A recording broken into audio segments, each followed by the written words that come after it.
Regardless of the job that you're in or the pathway that you take through life, you're going to make mistakes. It's inevitable. I mean, you might pick up bread instead of milk at the supermarket. But today I'm going to share with you the top 3 mistakes that you should avoid and not make in your workplace.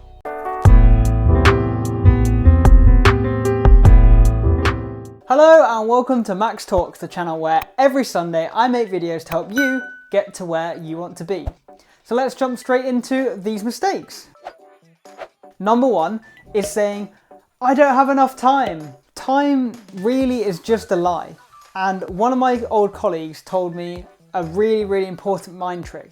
If you flip around the phrasing from I don't have enough time for this to this is not my priority, suddenly your whole mindset and your way of thinking completely changes. For example, your manager tells you you've got a new task at work. I don't have time for this. I've already got other things on. Instead, you could just say, this is not my priority. I have other things going on right now. Life and work is all about what you prioritize at the end of the day, and obviously you're going to have deadlines to hit, so you have to make sure that your priorities and your deadlines are set straight. Not enough time is not an excuse. Having other priorities is. So just make sure that your priorities are in check. So I don't want to hear any of you guys in the comments saying you don't have enough time to press like on the video, because make it a priority. Give me a like, go on.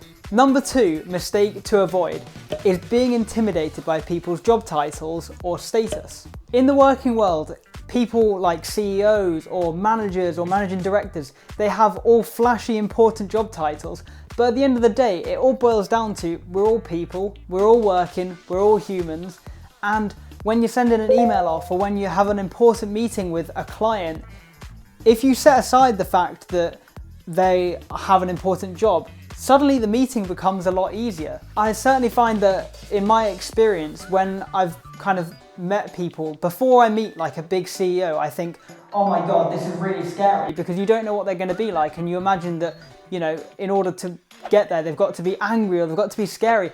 And actually that's just a bit of a misconception. And most of the time when you meet these people, they're really friendly and they're really nice. At the end of the day, they've had to work their way up from going from the very bottom all the way up to the top. Now, of course, it's not the case in every single company, but most CEOs and the vast majority of people that you're going to meet, they're going to be nice. They're people too, just like you and me. If you treat people like people and you treat people with respect, then you're most likely going to have a good meeting. And it is easy to do. I've done it myself. That's one of the key things that can hinder your confidence when starting a meeting or when meeting people for the first time. And number 3 is butterflying. I don't know if there's a technical term for this, but basically this just means that you're doing multiple things at once. Think of in life, have you ever done the trick where you try and pat your head and rub your belly at the same time? Go on, I know that you're trying it at home with me. Can you do it? Because that's a kind of multitasking. You're trying to do multiple things at once. Or equally, I've got a fidget cube here. It has lots of different things at the same time. If I try and do them, I can't do all of them at the same time. I've only got 2 hands. But then if I try and make it more difficult, I try and fidget with the cube, bounce the ball at the same time. I can't possibly focus on multiple things at the same time. And I know these are weird examples, but even when you play Bop It, you have one thing to focus on at a time. And if you focus on that one thing, you can do the task effectively. But the quicker it gets and the more things that you have to do at the same time, the more challenging that it becomes. So I guess to extrapolate from Bop It into work mistakes, when you're at work, you'll have multiple things to do with similar kind of deadlines. You'll have one project coming up, which in like 2 days, you'll have another presentation in the week after, and you've got to prepare all of these things at the same time.